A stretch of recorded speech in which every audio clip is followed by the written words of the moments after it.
ಶ್ರೀ ಪರಾಭವನಾಮ ಸಂವತ್ಸರ ಉತ್ತರಾಯಣ ವಸಂತ ಋತು ವೈಶಾಖ ಮಾಸ ಕೃಷ್ಣ ಪಕ್ಷವಾಗಿದೆ.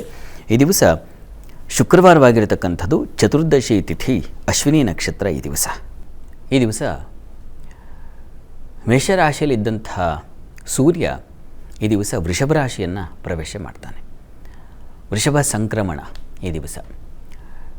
ಈ ವೃಷಭ ರಾಶಿಯಲ್ಲಿ ಸೂರ್ಯ ಸಂಚರಿಸುವಾಗ, ಶುಕ್ರನ ಮನೆಯಲ್ಲಿ ರವಿ ಸಂಚರಿಸುವಾಗ ಕಲಾವಿದರಿಗೆ, ವಸ್ತ್ರಾಭರಣ ವ್ಯಾಪಾರಿಗಳಿಗೆ, ವಸ್ತ್ರಾಲಂಕಾರ ಕ್ಷೇತ್ರದಲ್ಲಿ ಇರ್ತಕ್ಕಂಥವರಿಗೆ ಮತ್ತು ಔಷಧ ವ್ಯಾಪಾರಿಗಳಿಗೆ, ಮುಖ್ಯವಾಗಿ ರಂಗಕರ್ಮದಲ್ಲಿರ್ತಕ್ಕಂಥವರಿಗೆ ತುಂಬ ಚೆನ್ನಾಗಿರುತ್ತೆ. ಬಹಳ ವಿಶೇಷವಾದ ಅನುಕೂಲಗಳು, ಹೊಸ ಪ್ರಯೋಗಗಳು, ಹೊಸ ತಂತ್ರಜ್ಞಾನದ ಅಳವಡಿಕೆ, ಈ ರೀತಿಯಲ್ಲೆಲ್ಲ ತುಂಬ ಶುಭ ಫಲವನ್ನು ತಂದುಕೊಡ್ತಾನೆ. ಮತ್ತು ಸುಗಂಧ ಪುಷ್ಪ, ಈ ಸೆಂಟು, ಮತ್ತೊಂದು ಮಗದೊಂದು ಅಂತೀವಿ ಪರ್ಫ್ಯೂಮ್, ಇವುಗಳಿಗೆ ಸಂಬಂಧಿಸಿರ್ತಕ್ಕಂಥ ಒಂದು ಆಸಕ್ತಿ ಬರುತ್ತೆ. ರಾಜರು ಹೇಗೆ ತಮ್ಮನ್ನು ಅಲಂಕರಿಸಿಕೊಂಡು ಅವರನ್ನು ಸುಂದರಗೊಳಿಸ್ಕೊಳ್ತಾ ಇದ್ದರೋ, ಅಥವಾ ರಾಣಿಯರು ಹೇಗೆ ಅಲಂಕಾರ ಮಾಡಿಕೊಂಡು ಅವರು ವಿವಿಧ ಬಗೆಯ ಎಲ್ಲೆಲ್ಲಿ ಬೇರೆ ಬೇರೆ ದೇಶಗಳಿಂದ ತಂದು ಹೇಗೆ ಹಾಗಾದರೆ ಅವರೊಬ್ಬರು ಈಗ ಮನೆಗೂ ರಾಜ ರಾಣಿಯರೇ ಇದ್ದಾರೆ. ಏನು ಬೇಕೋ ಅದು ಸಿಗುತ್ತಲ್ಲ, ಈಗ ಸುಲಭವಾಗಿ ಸಿಗುತ್ತೆ.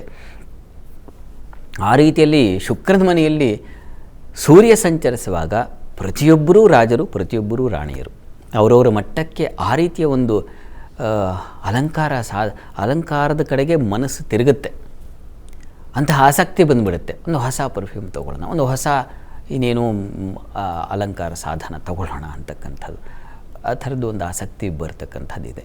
ಮತ್ತು ಈ ದೇವಾಲಯಗಳಿಗೆ ಸಂಬಂಧಿಸಿರ್ತಕ್ಕಂಥ ಯಾವುದು ಕರ್ಪೂರ, ಚಂದನ, ಅಗರಬತ್ತಿ, ಇವುಗಳಿಗೆ ಸಂಬಂಧಿಸಿರ್ತಕ್ಕಂಥ ವ್ಯಾಪಾರಿಗಳಿಗೆ ಬಹಳ ವಿಶೇಷವಾದ ಒಂದು ವ್ಯಾಪಾರ ಲಾಭ ಆಗ್ತಕ್ಕಂಥ ಸಾಧ್ಯತೆ, ಇವುಗಳನ್ನೆಲ್ಲ ಈ ಸೂರ್ಯನ ಸಂಕ್ರಮಣದಲ್ಲಿ ನಾವು ಕಾಣ್ತೀವಿ. ಅಂದರೆ ಅವನ ಫಲ ಶುಕ್ರೇಣ ರಂಗಾಯುಧೈಹಿ ಅಂತ ಹೇಳುತ್ತೆ. ಹೀಗಾಗಿ ಕಲೆ, ಇದೆಲ್ಲ ಕಲೆನೇ ತಾನೆ. ಅಂಥದ್ದು ಒಂದು ಆಸಕ್ತಿ ಉಂಟಾಗುತ್ತೆ, ಕೆರಳುತ್ತೆ. ಹಾಗಿರಬೇಕು, ಹಾಗೆ ಮಾಡಬೇಕು, ಅಂಥದ್ದು ಒಂದು ಡ್ರೆಸ್ ಹಾಕ್ಕೋಬೇಕು ಅಂದರೆ ಹಾಕ್ಕೋಬೇಕಪ್ಪ, ತರಬೇಕು ಅಂದರೆ ತರಬೇಕು, ಹಠ. ಈ ಸೌಮ್ಯ ಗ್ರಹಗಳಿದ್ದಾಗ ಆಸಕ್ತಿ ಉಂಟಾಗುತ್ತೆ, ಹಠ ಇರಲ್ಲ.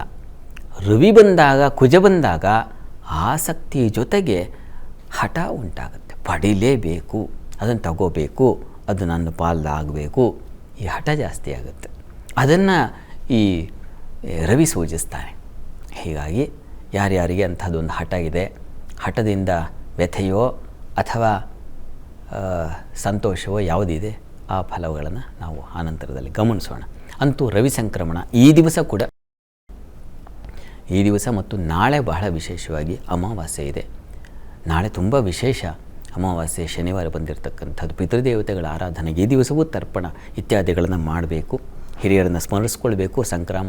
ಸಂಕ್ರಮಣವೂ ಕೂಡ ಷಣ್ಣವತಿ ಶ್ರಾದ್ದಗಳಲ್ಲಿ ಸಂಕ್ರಮಣವೂ ಒಂದಿದೆಯಲ್ಲ, ಹೀಗಾಗಿ ಇದನ್ನೂ ಬಿಡಬೇಡಿ, ನಾಳೆಯೂ ಬಿಡಬೇಡಿ. ಒಳ್ಳೆಯ ಕಾಲದಲ್ಲಿ ಒಳ್ಳೆಯ ಸತ್ಕಾರ್ಯಗಳನ್ನು ಮಾಡಬೇಕು. 4 ಜನಕ್ಕೆ ಸಹಾಯ, ಅನ್ನದಾನ ಮಾಡ್ತಕ್ಕಂಥದ್ದು, ಅನಾಥರಿಗೆ ಸಹಾಯ ಮಾಡ್ತಕ್ಕಂಥದ್ದು, ಇದನ್ನೆಲ್ಲ ದಾನ ಬಹಳ ಮುಖ್ಯವಾಗಿ. ಅನ್ನದಾನವೋ ವಸ್ತ್ರದಾನವೋ ಯಾವುದು ಅವಶ್ಯಕತೆಯೋ ಅದನ್ನು ದಾನ ಮಾಡಿದ್ರೆ ಬಹಳ ವಿಶೇಷ. ಈ ದಿವಸವೂ ಪುಣ್ಯಕಾಲ, ನಾಳೆಯೂ ಬಹಳ ವಿಶೇಷವಾಗಿದೆ. ಹೀಗಾಗಿ 2 ದಿನ ಹಿರಿಯರನ್ನು ಸ್ಮರಣೆ ಮಾಡಿಕೊಂಡು ಅವರ ಹೆಸರಿನಲ್ಲಿ ಒಂದು ಒಳ್ಳೆಯ ಉತ್ತಮ ಕಾರ್ಯ ಮಾಡಲಿಕ್ಕೆ ಯೋಗ್ಯವಾದ ದಿನಗಳಾಗಿದ್ದಾವೆ. ತಪ್ಪದೇ ಅದನ್ನು ಮಾಡಿ.